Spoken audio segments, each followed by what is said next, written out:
चलिए आगे स्टार्ट करते हैं। लास्ट क्लास में हमने के मैप के बारे में देखा था और कुछ उसका इंट्रोडक्शन देखा था।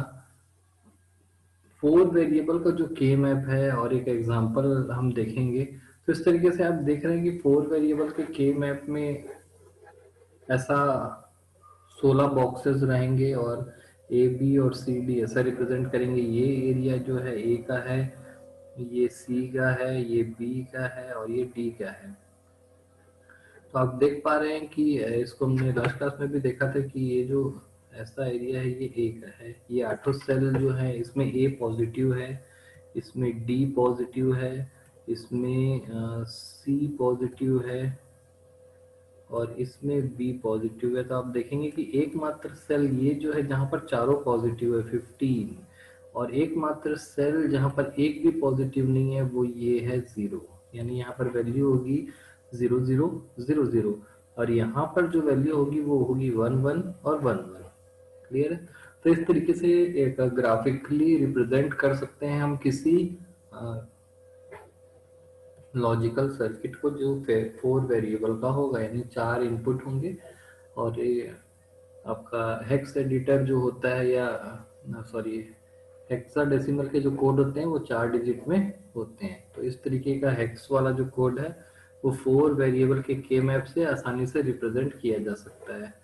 आगे देखते हैं, यहाँ पर कुछ एग्जांपल भी देखेंगे। उसके पहले 5 और 6 वेरिएबल को कैसे रिप्रेजेंट कर सकते हैं एक ब्रीफ देखते हैं। यहाँ आप देख रहे हैं कि 5 वेरिएबल का के मैप हम कैसे रिप्रेजेंट करेंगे, क्योंकि 4 वेरिएबल के मैप बनाना तो काफी आसान था। हमने 4 वेरिएबल का के मैप काफी आसानी से बना लिया। अब हमें 5 वेरिएबल का के मैप डिजाइन करना है। तो हम इसमें करेंगे क्या कि ये एक को जो है वो इंडिकेट, इसको रिमूव कर देते हैं। इसको रिमूव कर देंगे तो ये बचा हुआ जो 4 है उसका के मैप बना सकते हैं हम 4 वेरिएबल की तरह। और एक ही जो वैल्यू है वो या तो 0 होगी या तो 1 होगी। तो इस तरीके से 4 वेरिएबल का 2 मैप बना सकते हैं, एक 0 के लिए और एक 1 के लिए। तो टोटल हम 32 सेल न बना करके 16 16 के 2 सेल बनाएंगे। तो यहाँ पर आप देख रहे हैं कि एक एग्जांपल आपके सामने दिया हुआ है। इसमें बी सी डी ई यानी इन चारों को लिया गया है। बी सी डी ई मतलब इन चारों को लिया गया है। और ऐसा करके बी सी डी ई का इन चारों वेरिएबल से 16 बॉक्सेस बनाए गए हैं। और सेम वही पैटर्न यहाँ पे यूज किया गया है। वही वही पुराना पैटर्न है जो 4 वेरिएबल में था। यहाँ पर देखेंगे 0 1 2 3 4 5 6 7 और 8 9 10 11 12 13 14 15, सेम वही कॉम्बिनेशन आपको देखने के लिए मिल रहा है। यहाँ पर आप देख पा रहे होंगे कि एक ही जो वैल्यू है वो आपको मिल रही है 0।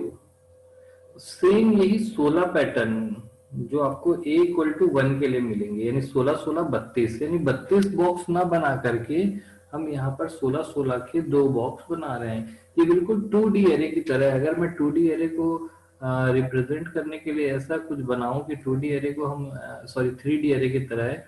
हम 3D एरे को कुछ ऐसा रिप्रेजेंट करते थे, आपको थोड़ा सा याद आ रहा होगा कि 32 का 2 यहाँ पर डिस्प्ले करने के लिए अगल बगल में लिखा हुआ है, लेकिन 32 का जो ग्रुप है वो कुछ ऐसा बना हुआ है।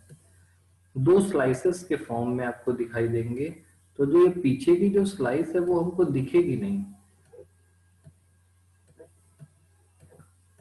पीछे की जो ये वाली जो स्लाइस है वो हमको दिखेगी नहीं, इसलिए हमने इस ये वाली जो स्लाइस थी इसको हमने क्या कर दिया है कि ये जो एरिया है ये वाला और ये वाला उसको उठा के सामने रख दिया है यहाँ पर।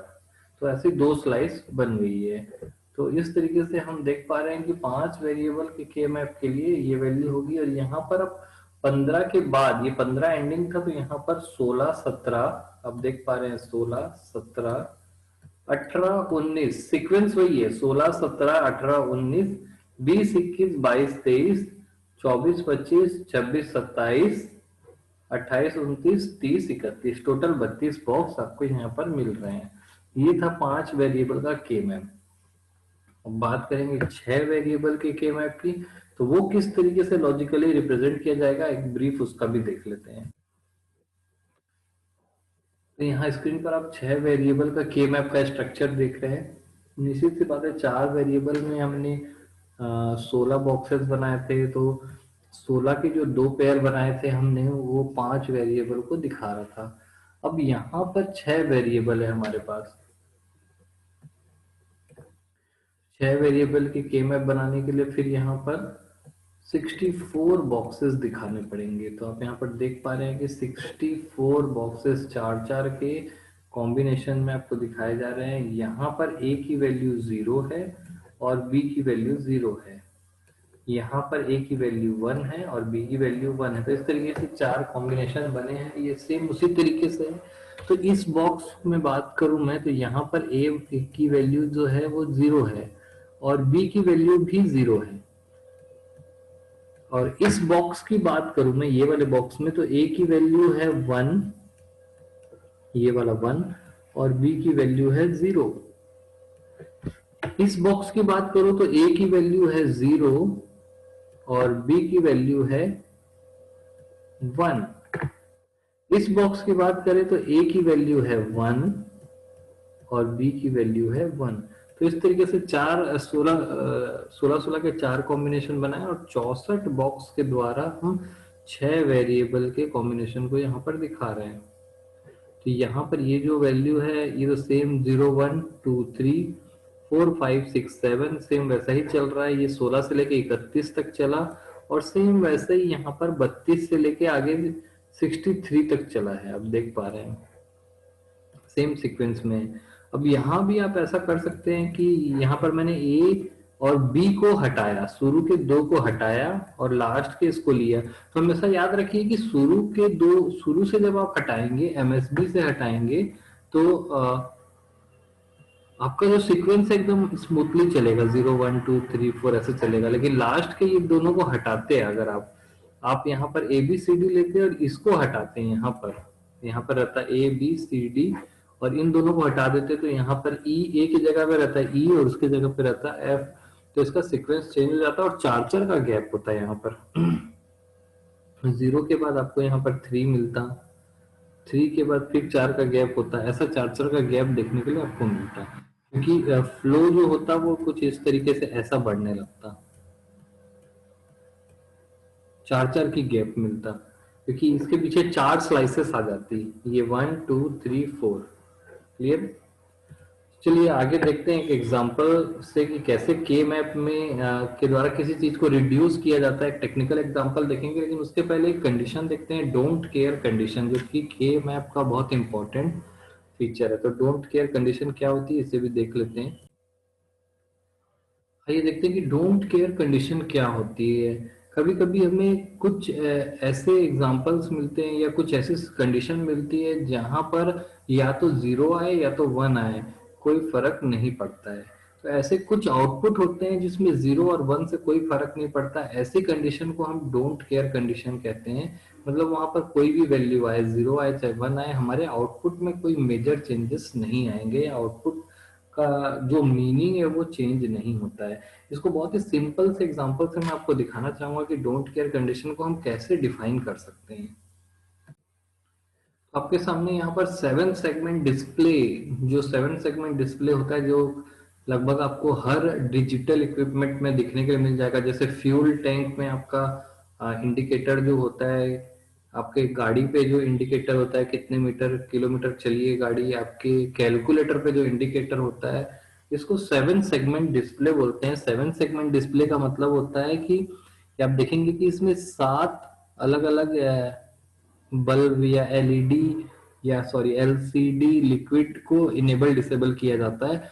तो इन सातों के combination A B C D E F G, 1 2 3 4 5 6 7, इन सातों का जो कॉम्बिनेशन है वो एक अल्फाबेट को काफी आसानी से रिप्रेजेंट कर सकता है। जैसे इससे 0 बना है, इससे 1 बना है, इससे 2 बना है, 3 4 5 6 7 8 ई एफ जी एच, काफी सारे कैरेक्टर्स इससे बनाए जा सकते हैं। तो आप ये इससे इस एक कैरेक्टर को डिस्प्ले करने के लिए जो ये 7 बल्ब का या 7 एलईडी का या 7 एलसीडी का जो सीक्वेंस बना है, इसको 7 सेगमेंट डिस्प्ले कहा जाता है। ये एक अल्फाबेट को रिप्रेजेंट करता है।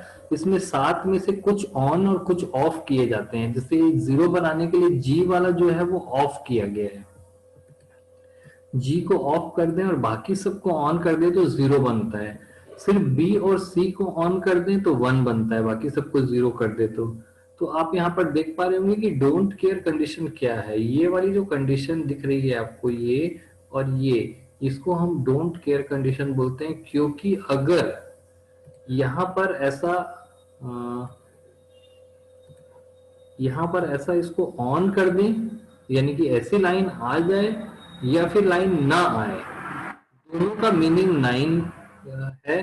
तो यहाँ पर या तो इस लाइट को ऑन रखिए या ऑफ रखिए, दोनों का आउटपुट जो है वो 9 ही दिखाई देगा। तो इस कंडीशन को, यानी कि 9 लिखते समय ये जो डी है इसमें 0 होगा कि 1 होगा, या ऑन होगा या ऑफ होगा, इससे हमको कोई फर्क नहीं पड़ेगा। डी को हम डोंट केयर कंडीशन बोल सकते हैं 9 प्रिंट करने के कंडीशन में।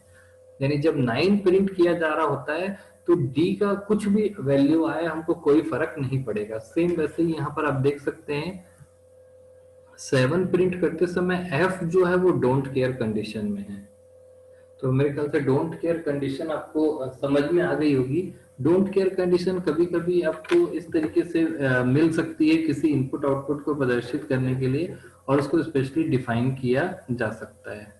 तो आइए एक एग्जांपल से देखते हैं। हम 7 सेगमेंट डिस्प्ले के एग्जांपल से ही देखेंगे कि किस तरीके से एक के मैप रिप्रेजेंट कर सकता है किसी सर्किट डायग्राम को। तो यहाँ पर आपके पास एक 7 सेगमेंट डिस्प्ले का एक छोटा सा चिप डायग्राम दिख रहा है, जिसमें 4 इनपुट दिया गया है। इनपुट का नाम IN0, IN का मीनिंग इनपुट है, IN0 to IN3 4 इनपुट दिया गया है। और इसको लिखा, इस लॉजिकल सर्किट का नाम दिया है हेक्स टू 7 सेगमेंट डिकोडर।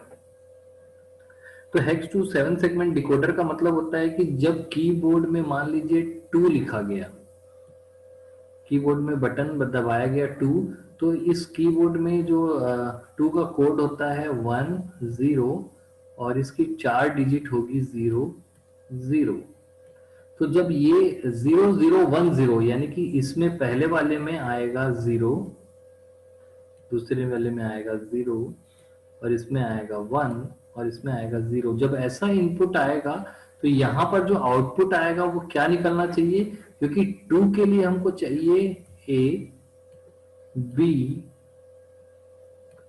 जी ई और डी।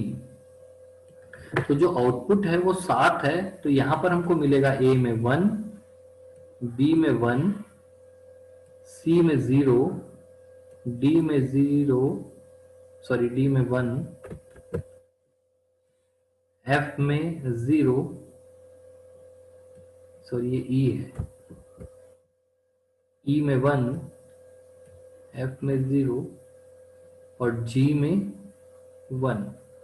यानी कि ऐसा कोई सर्किट हमारे पास हो जाए जिसमें 0 1 0 0 दिया जाए, तो हमको 1 1 0 1 1 0 1 ऐसा आउटपुट मिल जाए।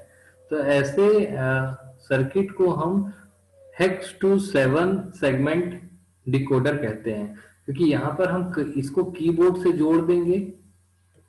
कीबोर्ड में जब आप 2 प्रेस करेंगे तो ऐसा इनपुट आपको मिलेगा, और इसको हम जोड़ देंगे 7 सेगमेंट डिस्प्ले से, तो 7 सेगमेंट डिस्प्ले में 2 डिस्प्ले हो जाएगा, वो भी इस फॉर्म में। तो ऐसा सर्किट को हम, ऐसे सर्किट को हम कैसे डिजाइन कर सकते हैं, तो एक रिवर्स कैलकुलेशन भी इसमें काफी आसानी से की जा सकती है। चलिए आइए देखते हैं इसको एक एग्जांपल से। तो यहाँ पर आप एक ट्रुथ टेबल देख रहे हैं, जिसमें आपको देखने के लिए मिलेगा हेक्स टू 7 सेगमेंट डिजाइन। कैसे 7 सेगमेंट जो डिकोडर होता है उसका डिजाइन के मैप से हम आसानी से कर सकते हैं। सबसे पहले हम इसका ट्रुथ टेबल बनाएंगे। तो आपको यहाँ पर एक ट्रुथ टेबल दिख रहा होगा, ये आपको देखने के लिए मिलेगा ट्रुथ टेबल कि ये 7 सेगमेंट डिस्प्ले है और ये कैरेक्टर्स हैं। इसमें 2 डोंट केयर कंडीशन आपको दिख रही है 9 और 7 में। ये डोंट केयर कंडीशन है। तो 7 और 9 में दो डोंट केयर कंडीशन आपको दिख रही है। तो यहाँ पर आप देख रहे हैं कि ये जो 7 है, एफ एफ वाला, ये डोंट केयर कंडीशन को ऐसे ट्रूथ टेबल में ऐसे इंडिकेट किया गया है। इसका मतलब यहाँ पर 0 आए चाहे 1 आए, एक्स का मतलब है डोंट केयर, और यहाँ पे 0 आए चाहे 1 आए, कोई आउटपुट की मीनिंग में कोई फर्क नहीं पड़ेगा, इसलिए उसको एक्स लिख करके दिखा दिया गया है। ये डोंट केयर कंडीशन को रिप्रेजेंट कर रही है। तो ट्रुथ टेबल में हम यहाँ पर देख रहे हैं कि ये हमारा 4 इनपुट है और ये हमारा 7 आउटपुट है। यानी इनपुट में 4 इनपुट दिए जाते हैं और आउटपुट में 7 आउटपुट आते हैं। तो अगर मैं यहाँ पर 0 लिखने की कोशिश करूंगा तो हमारा जो इनपुट होगा वो क्या होगा, यहाँ पर 0 का बाइनरी कोड जो होता है वो होता है 0000। ऐसा अगर मैं लिखूं तो 0 लिखने के लिए A B C D E F जो है वो ऑन रहेंगे, केवल जी ऑफ रहेगा। तो आउटपुट देखिए आप, A B C D E F जो है वो ऑन रहेगा, केवल जी ऑफ रहेगा। तो ये 0 का जो यहाँ पर बीच में जो सर्किट डायग्राम लगा है, जो ये इनपुट है उसको आउटपुट में कन्वर्ट कर दे रहा है, उसके लिए ये hex editor, hex to 7 segment display जो है उसका ये वर्किंग है। ये इनपुट है और ये आउटपुट है। ये 0 का था। सेम इसी प्रकार से हम अगर 1 का देखें तो 1 का जो हमारे पास बाइनरी कोड होता है वो होता है 0001। यानी इनपुट में 0001 दिया जाए तो वो क्या करेगा, इस तरीके का आउटपुट देगा। अगर 1 हमको लिखना है तो आपको पता है कि बी और सी जो है वो 1 रहेंगे, बाकी सारे जो है वो 0 रहेंगे। अब देखिए बी और सी जो है वो 1 है, बाकी सारे 0 हैं। सेम उसी टाइप से, उसी प्रकार से हम यहाँ पर 2 देखेंगे, 3 देखेंगे, 4 देखेंगे, 5 6 7 8 9।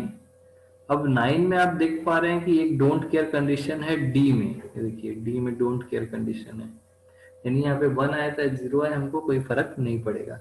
9 के बाद आप देखेंगे कि ये ए लिखा हुआ है, ये 10 को ए लिखा जाता है, क्योंकि 10 जब आता है हेक्साडेसिमल जो कोड होता है उसमें 10 को ए बोलते हैं और 11 को बी सी डी ई और एफ। देखिए A B C D E F. B को कैपिटल बना देंगे तो बी और 8 में कोई अंतर नहीं रह जाएगा, इसलिए बी को स्मॉल बनाया गया है। सेम वैसे ही डी को कैपिटल बना देंगे तो डी और 0 में कोई अंतर नहीं रह जाएगा, इसलिए डी को स्मॉल बनाया गया है। क्लियर है? तो आप यहाँ पर देख पा रहे हैं कि ये ए का कोड है, 10 मतलब ए, और ए लिखने के लिए आपको पता है कि केवल जी और डी जो है, ए का कोड देखिए, सॉरी, केवल डी जो है वो 0 रहेगा, बाकी ऑन रहेगा। तो ए के कोड में केवल डी जो है वो 0 दिख रहा होगा आपको, ये देखिए ये, और बाकी सारा जो है वो 1 है। वैसे ही ये बी है, ये बी सी डी ई और ये एफ। एफ के लिए यहाँ पर क्या लिखा हुआ है देखिए, केवल बी सी और डी ऑफ है। तो बी सी डी ऑफ है, बाकी ऑन है। तो ये हेक्स टू 7 सेगमेंट डिस्प्ले का इनपुट आउटपुट आपने ट्रुथ टेबल में देखा, और आपको पता है कि के मैप जो है ट्रुथ टेबल का ही अल्टरनेटिव है। और साथ ही साथ इस एग्जांपल में आपने डोंट केयर कंडीशन को भी देखा, जो यहाँ पर एक्स और यहाँ पर ऐसे डॉटेड लाइन से दिखाई जा रही है। तो ये देखते हैं के मैप का क्या रोल हो सकता है इसमें आगे। तो हमने अभी थोड़ी देर पहले इसका के मैप, सॉरी, इसका हमने ट्रुथ टेबल देखा, इस ट्रुथ टेबल को। और ट्रुथ टेबल में हम यहाँ पर डोंट केयर कंडीशन को 0, आइदर 0 और 1 से रिप्लेस कर सकते हैं। तो हमने फिलहाल यहाँ पर 0 से रिप्लेस कर दिया है, और ये आपका इनपुट है 7 सेगमेंट का, और दूसरा ये जो है आपका आउटपुट है। ये ट्रुथ टेबल है, और आपको पता है इसी ट्रुथ टेबल को के मैप के द्वारा काफी आसानी से रिप्रेजेंट किया जा सकता है, क्योंकि ये 4 वेरिएबल वाला के मैप है। तो आपको यहाँ पर 16 बॉक्स बनाने पड़ेंगे। और यहाँ पर हम एबीसीडी इसलिए नहीं लिख रहे हैं क्योंकि ये एबीसीडी हमने आउटपुट पे लिखा है, यहाँ पर IN 0 1 2 3 ऐसा लिखा हुआ है। तो आप देख रहे हैं कि यहाँ पर हमने IN 01 और यहाँ पर IN 2 3 ऐसा लिखा है, ताकि ये सीक्वेंस मैनर में रहे। इधर से रीड कर रहे हैं क्योंकि इसकी जो रीडिंग हो रही है वो इस साइड से हो रही है। अब पुराने एग्जांपल में भी देखा होगा आपने कि 0 से इस तरीके से रीड कर रहा है। क्लियर है? क्योंकि बाइनरी की जो रीडिंग होती है वो लेफ्ट से होती है, इस साइड की जो 0 0 का कोई मीनिंग नहीं होता, सामने में जो 0 0 दिया हुआ है। तो हमने यहाँ पे 16 का बॉक्स बनाया और यहाँ पर 0 0 1 4 इनपुट लिए हैं। और आप देख पा रहे होंगे कि आप यहाँ पर बिल्कुल सिंपली देख पा रहे हैं कि यहाँ पर जो ए है आपका, हमारा जो 7 सेगमेंट डिस्प्ले है, हम इस फॉर्म में आगे बढ़ेंगे।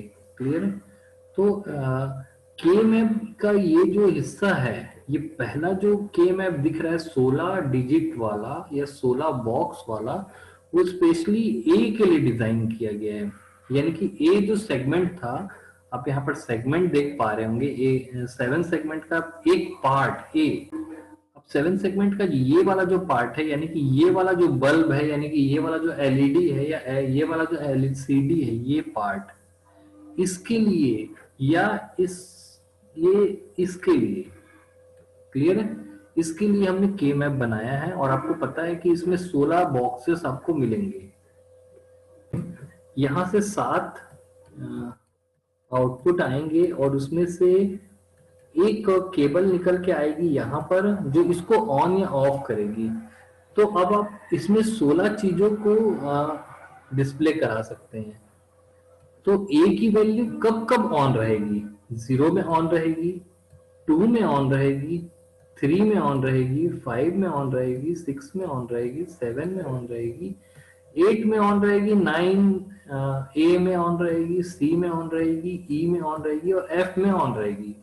आप देख पा रहे हैं कि ए की वैल्यू कब कब ऑन रह रही है। देखो 0 में ऑन रह रही है, उसके बाद 2 में ऑन रह रही है, 3 में ऑन रह रही है, 5 में, 6 में, 7 में, 8 9 ए, यहाँ पे आए हैं 8 9 ए। उसके बाद सी ई और एफ, फिर सी ई और एफ। यानी ये वाला जो केबल होगा जो ए से आके जुड़ेगा, इसके लिए हम के मैप बना रहे हैं। इस केबल के लिए ध्यान देना है, जो केबल ए को ऑन ऑफ करेगा उसके लिए के मैप हम कैसे डिजाइन करेंगे। तो यहाँ पर आप देख पा रहे हैं कि ए के लिए ये के मैप बना हुआ है। क्लियर है? ये जो के मैप है वो केवल ए आउटपुट के लिए, यानी कि इस को फोकस करते हुए हमने बनाया है। वैसे ही सेकंड वाला जो के मैप आप देख रहे हैं, ये बी के लिए बना हुआ है, ये वाला के मैप। तो टोटल 7 के मैप बने हैं, ये ए के लिए, बी के लिए, वैसे ही आप देख पा रहे हैं सी के लिए ये के मैप सी के लिए है, डी के लिए, ई के लिए, एफ के लिए, और ये जो के मैप है वो जी के लिए है। तो 7 के मैप आप देख पा रहे हैं स्क्रीन पर।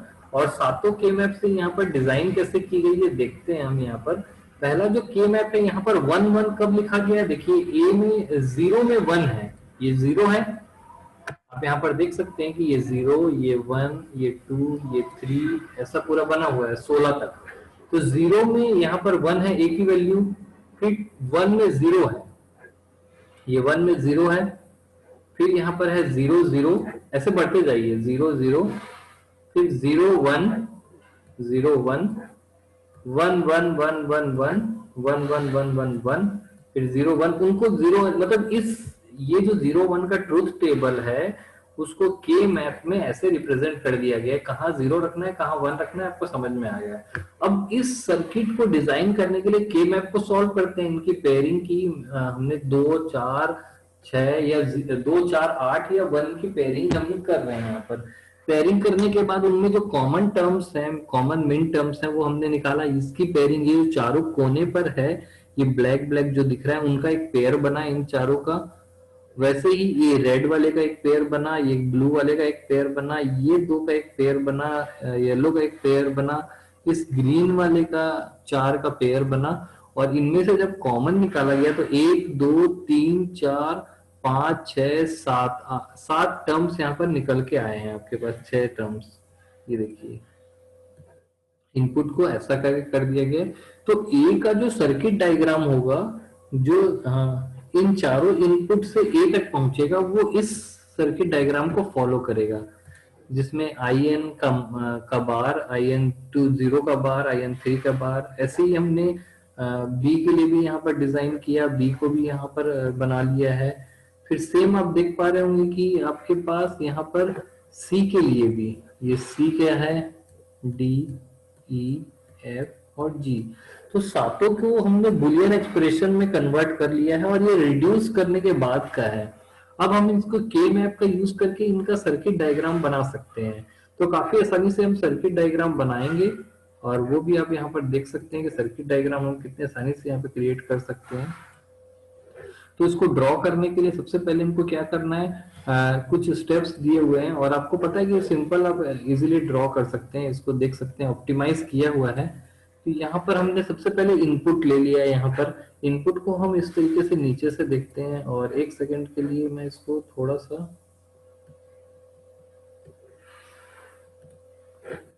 ओके,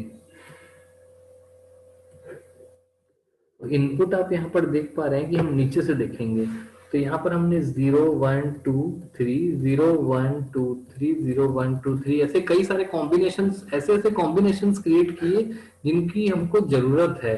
इन इक्वेशंस को फुलफिल करने के लिए जिनकी हमको जरूरत है, ये सारे कॉम्बिनेशंस हमने क्रिएट किए। देखिए I3 2 dash, I1 0 dash, I3 0 dash, और इसमें से जो कॉमन थे उनको रिड्यूस कर दिया गया। कॉमन जो थे वो रिड्यूस अपने आप के मैप से हो गए हैं। आप देख पा रहे हैं कि जो कॉमन थे हम उनको उसको ग्रुप करके रिड्यूस कर दिया है, क्योंकि जी के लिए काफी लंबा इक्वेशन था, उनको रिड्यूस करने के बाद इतना आया। क्लियर? तो अब आप यहाँ पर देख पा रहे हैं कि इनको रिड्यूस करने के बाद यहाँ पर कुछ इनपुट लिए गए हैं, इनको G1 से लेकर के 1 2 3 4 ऐसा नाम दिया गया है, 9 10 11 12 19 और 27, क्योंकि ये 7 सेगमेंट है और इसमें 4 वेरिएबल और 7 इसका आउटपुट है, इसलिए 27 लगभग कॉम्बिनेशन की जरूरत पड़ रही थी। अब आप देखिए कि यहां से जो G1 है और G2 है, G3 है, G4 है और G17 है, G18 है, इन चारों को अगर मैं जोड़ दूं आपस में या और गेट लगा दूं, देखिए G1 1 2 3 4 17 और 18, 1 2 3 4 17 और 18, इन चारों को अगर मैं जोड़ दूं, क्योंकि एक पेज में इतना बड़ा डायग्राम दिखाना पॉसिबल नहीं है इसलिए आगे पीछे लिखा गया है, इन चारों को मैं ऐसे और से जोड़ दूं तो ये आउटपुट होगा ए का। सेम वैसे ही G1 5 19 20 और ऐसा कर दूं तो ये आउटपुट होगा बी का। तो आप यहाँ पर देख पा रहे हैं कि कितनी 7 सेगमेंट डिस्प्ले का जो सर्किट डायग्राम है आपको प्रदर्शित किया गया है, और के मैप से हमने कितनी आसानी से उसको ट्रुथ टेबल के द्वारा काफी आसानी से हमने उसको ड्रॉ भी कर लिया और उसका लॉजिकल डायग्राम भी हमने डिजाइन कर लिया है। क्लियर है? तो इस तरीके से के मैप से हमने काफी सारे टर्म्स रिड्यूस किए। जैसे ये टर्म जो है G13 जो है, जैसे मैं आपको यही टर्म दिखाता हूं कि ये जो G1 वाला जो टर्म है वो आप देखेंगे कि ए में भी कॉमन है, बी में भी कॉमन है, दो जगह और ई में भी कॉमन है। तो इसको 3 बार ना बना करके सिर्फ एक बार बनाया गया। और ऐसा डिजाइन कैसे तैयार हुआ? क्योंकि आप देख पा रहे हैं कि यहाँ पर 7 अलग अलग बल्ब हैं, सातों के लिए 7 सर्किट है, तो 7 सर्किट में जो G1 वाला सर्किट है वो कॉमन है, तो उसको 3 बार ना बना करके सिर्फ एक बार बनाया गया है। यही रिड्यूस करने का तरीका है के मैप का। तो यहाँ पर हमारा के मैप का इंट्रोडक्शन खत्म होता है। किसी को कोई डाउट है तो आप लोग पूछ सकते हैं।